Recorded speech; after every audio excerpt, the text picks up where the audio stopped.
Parang panduloko sa bansa natin. Pinaiikot-ikot lang tayo. Tama na. Maiwasang isipin na tayo ay parang ba?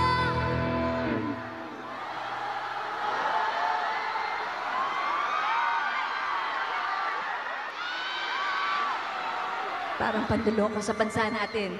Pinaiikot-ikot lang tayo. Tama na.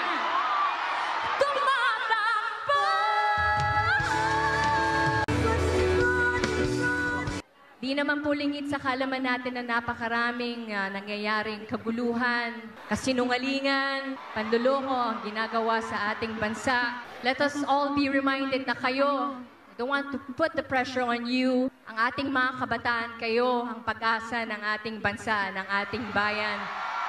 One day, kayo ang magbabago ng bulok na sistema ng bansang ito. Huwag kayong mawala ng pag-asa, huwag tayo mawalan ng pag-asa, kumapit tayo sa hope at magtiwala.